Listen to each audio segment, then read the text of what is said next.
Olá, aqui é Bruno Souza, planejador financeiro pessoal. Nosso vídeo de hoje nós vamos tratar seguro de vida. Na verdade, isso aqui é uma continuação de um vídeo que eu gravei sobre valor de resgate em seguro de vida resgatável.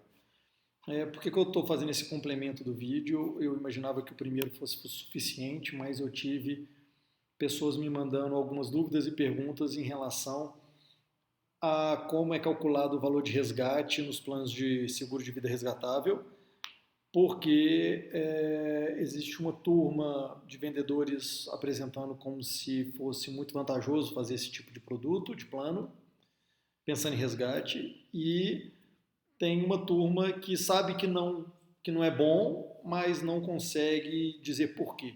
Então, para a gente desmistificar de uma vez por todas o que há de errado nas contas de resgate que os vendedores de produtos de seguro de vida resgatável fazem. Então, vamos lá. Primeira coisa que eles costumam apresentar. No vídeo anterior eu falei que não existe conta a ser feita, porque toda conta já está pronta, escrita na pólice. Então, qualquer conta feita além daquela que já está apresentada não é real. Tá? O que acontece é o seguinte, quando você vai avaliar entre dois projetos, qual é mais vantajoso no longo prazo? Por exemplo, o que vale mais a pena? Fazer um seguro resgatável ou fazer uma previdência privada? Fazer um seguro resgatável, uma caderneta de poupança? Fazer um seguro resgatável, um investimento em renda fixa? É sempre uma comparação, certo? Então, qual que é a disciplina para se comparar entre um projeto e outro? A disciplina é fazer um trabalho que a gente chama de VPL. Tá? O que é o VPL? O VPL é descontar o fluxo de caixa futuro, ou seja, quais vão ser as entradas de recurso para o momento presente, quais vão ser as saídas de recurso no momento presente, e para isso se define uma taxa. E essa taxa comumente é conhecida como custo de oportunidade, mas não necessariamente o custo de oportunidade é a taxa livre de risco, a taxa do título público federal não necessariamente tá? Mas normalmente utiliza-se a taxa de juros básica da economia para fazer esse desconto. Então pega todos os fluxos futuros e descontam ele para valor presente. Olha o que eu disse, desconta para valor presente. Porque você sabendo qual é o fluxo da sua estratégia de investimento em renda fixa, seu fluxo de poupança, seu fluxo, todos esses fluxos na data presente, você tendo conhecimento do poder de compra da moeda no momento presente, você consegue avaliar melhor qual estratégia tem possibilidade de apresentar melhor retorno. E aí você toma uma decisão entre onde colocar seu dinheiro com base nessas análises. Então, o VPL é a descontar o fluxo de caixa descontado a valor presente. Tá? Unanimamente, tem pessoas que falam de TIR, taxa interna de retorno, é outra forma também, mas tem alguns pontos soltos. VPL é unânime, não tem uma gestão que, quando vai avaliar projetos, não faça um trabalho de VPL para ver qual que é o potencial de retorno de cada fluxo de caixa dado no tempo. Por que isso?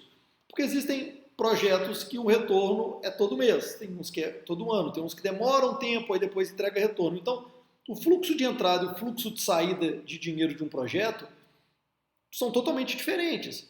Então, para eu comparar um projeto com o outro, eu trago tudo a um tempo só. E qual que é o tempo? Hoje. Valor presente. Hoje. Tá? Então, caso alguém tivesse feito um VPL de qualquer seguro de vida resgatável, daria bomba, não iria para frente algum projeto em seguro de vida resgatável. Não tem como, porque o VPL do seguro de vida resgatável fatalmente vai ser menor do que de um outro fluxo de caixa que seja numa renda fixa fora de um produto de seguro ou uma renda fixa dentro de um produto de seguro, por exemplo, um VGBL. Tá? Isso é o primeiro ponto que tem que ser entendido. E aí a gente se depara então com vendedores exclusivos de algumas seguradoras que fazem o contrário. em vez de ele trabalhar o momento presente, ele faz uma conta de valor futuro. Ele vira e fala o seguinte, tá bom, se a inflação for X, o valor futuro do seu resgate é Y. Na verdade é o seguinte, se a inflação for X, o valor futuro do seu resgate vai continuar sendo o mesmo, equivalente a hoje. Porque a inflação, pessoal, é impressionante como é que consegue distorcer uma realidade. Por quê? Como que eu vou fazer uma conta de matemática financeira utilizando um índice de perda e apresentar um ganho? O nome chama correção. Correção é o quê? Corrigir algo que está errado. O que está errado? É que a nossa moeda perde valor ao longo do tempo. Então eu coloco um índice que corrige o tanto que a moeda perdeu de valor. Então, se eu fiz um seguro de vida hoje de R$ 1 milhão para deixar para os meus herdeiros, caso eu venha a faltar precocemente, se eu vier a faltar daqui 5 anos, 1 milhão já não compra a mesma coisa. Então esse 1 milhão tem que ser corrigido para que pague as mesmas despesas da minha casa daqui 5 anos, daqui 10 anos, daqui 20 anos. Então é por isso que o plano de seguro ele é corrigido pela inflação. Mas o prêmio, que é o valor que se paga pelo seguro, também é corrigido pela inflação, porque senão ele fica defasado. Então, dentro de um contrato de seguro, tanto o valor que se paga quanto o valor que se receberia em caso de sinistro são corrigidos pela inflação. A inflação, então, ela é uma correção de todos os valores da apólice para que não fique defasado o poder de compra daquela moeda. Ok. Se é correção, esse valor ele é equilibrado. Nunca vai haver uma distorção do valor que se paga e do valor que se resgata. Por exemplo, se eu fiz um plano de seguro que hoje, no valor presente, o meu resgate futuro é metade do valor acumulado que eu pagaria ao longo do tempo. Eu posso aplicar qualquer índice de inflação que vai continuar no valor, qualquer momento do plano, daqui 30 anos eu vou ver meu plano. Se hoje o valor de resgate é metade do tanto que eu pago, eu posso aplicar a inflação em qualquer forma, qualquer momento futuro, quando eu for avaliar, meu valor de resgate vai ser metade do que eu pago. Por quê? Porque a inflação está ali para gerar um equilíbrio, uma correção, independente se é no valor do pagamento ou se é no valor de recebimento. O que acontece é que o correto seria descontar tudo a valor presente. O ilusionismo de lançar para valor futuro é para gerar uma ideia na mente do comprador daquele produto que isso é um ganho. Que isso é um ganho, mas não é ganho. É apenas uma correção de valores, não é ganho. E aí, quando ao valor de resgate, é certo dizer que aquele valor é o valor projetado considerando uma perda de inflação. Então, se eu tenho um valor X hoje e aplico uma inflação, lá no futuro o valor nominal vai ser Y, contudo ele é equivalente ao poder de compra do valor X hoje. Então não teve um ganho real, não teve um juros real.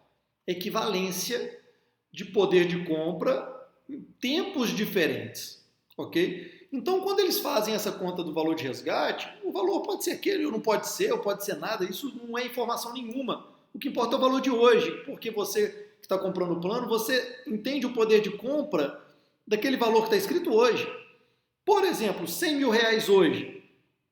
Você sabe quanto que você compra com 100 mil reais. 1 milhão de reais daqui um prazo. Quanto que você compra com 1 milhão de reais daqui 30 anos? Você não sabe se é equivalente a mais ou menos que 100 mil reais hoje. Depende do índice da inflação. Então, 1 milhão de reais é muito mais número do que 100 mil reais. Mas a equivalência, que é o que importa, não é o numeral. Se 1 milhão de reais lá na frente for equivalente a 100 mil reais hoje, dá na mesma. Dá na mesma. Então, aonde que está o erro grosseiro, tá, pessoal? Desculpa ser enfático com isso. Da conta desse pessoal não é levantar o valor de resgate, é pelo valor de pagamento. Por quê? Existe na HP, que é a calculadora financeira, umas fórmulas programadas que fazem levantamentos de taxa de juros ou valor de parcela ao longo do tempo. Então, vou dar um exemplo aqui para ficar um pouco fixado esse conceito. Quem já comprou um carro financiado? Normalmente, um carro financiado, ele segue uma lógica que chama tabela price. Ou seja, todas as parcelas são idênticas. O valor da amortização, ele não é fixo, porque a parcela é um componente de amortização e principal sendo pago, tá ok? O que acontece é o seguinte, quando você faz um financiamento na tabela price, todas as parcelas são fixas. Então, quando você vai numa loja de carro e compra um carro financiado, é tabela price normalmente. Então, o vendedor ele faz uma conta na HP, onde que ele lança o prazo, a taxa de juros, o valor presente do carro, e aí ele chega numa variável que chama PMT, que é a parcela, e é uma parcela fixa, é o PMT, porque a parcela é fixa, ok? E dependente da inflação ao longo desse tempo, a parcela é fixa. Não tem variação na parcela. Agora, quando você vai comprar um imóvel, você pode escolher tabela price ou saque. Na tabela saque, você tem uma planilha, uma tabela enorme, falando qual que vai ser a parcela a cada período. Por que é uma tabela? Porque o fluxo de caixa na tabela saque não é um fluxo de caixa constante. Não é fixo aquele valor. A cada parcela o valor muda. Porque na tabela saque considera-se que a amortização é constante. Você vai sempre pagar a mesma quantidade de amortização. E aí, se você amortizou um valor, o custo de juros, porque os juros é sobre o tanto que você deve. Se eu amortizei um valor, no mês seguinte eu devo menos. Então, juros incidentes sobre aquela parcela é menos. E no ano seguinte, eu já devo menos. Então, juros referente àquilo ali é menos, porque a amortização ela é fixa e os juros ele vai ser compensado pelo tanto que eu ainda devo. Então, numa tabela saque, você não faz conta em HP. A não ser, não faz conta em HP, julgando as parcelas em PMT, que é um fluxo fixo. Você pode fazer conta em HP lançando cada parcela em cada prazo. É aí que está o erro grosseiro desses vendedores de seguro de vida, porque ele vira para o cliente e apresenta, seu valor de resgate é esse, pá.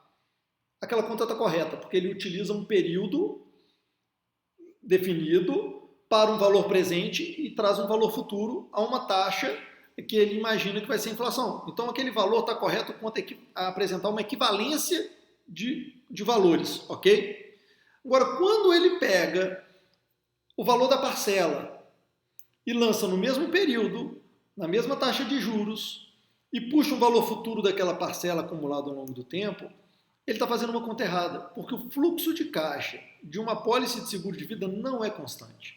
Ano após ano, a parcela do seguro de vida sofre uma correção pela inflação. Então, aí que está o erro. Então, eu vejo muitas pessoas indignadas falando assim, o corretor, o vendedor lá da seguradora tal, fez uma conta aqui errada, ele falou para mim um resgate tal, o erro não está no resgate. Está errado ele fazer essa conta para apresentar com resgate a outro número, porque isso não é informação relevante e pode gerar a confundir aquele tomador de decisão e decidir por algo errado. Onde que está o erro? É na parcela. Ele considera na conta da HP que aquele fluxo de caixa é constante e ele não poderia fazer isso. E quando ele considera que aquele fluxo de caixa é constante, o valor acumulado então de pagamento vai ser menos. Porque ele não considera que tem aumento de pagamento. Ele considera que todo ano é o mesmo pagamento, que não tem aumento. E aí, quando ele faz isso, distorce uma realidade de falar o seguinte, o tanto que você paga é menos do que o tanto que você resgata. E aí o comprador compra achando que está ganhando um seguro. Ele fala o seguinte, que olha que maravilha, você está protegido e lá na frente você resgata mais do que você pagou, então o seguro não só saiu de graça, mas você ainda ganhou dinheiro. Mas isso não corresponde com a realidade. Tá? Então, eu quis fazer esse vídeo mais para acrescentar o outro que eu tinha feito sobre seguro de vida resgatável, sobre a conta que teria que fazer para o resgate, e continuo afirmando, não tem que se fazer conta. O valor já está escrito na pólice. E se faz alguma conta, no caso esses vendedores fazem essa conta é feita para estimular um erro na tomada de decisão de quem está comprando aquele produto. Espero que esse vídeo tenha ajudado. Um forte abraço.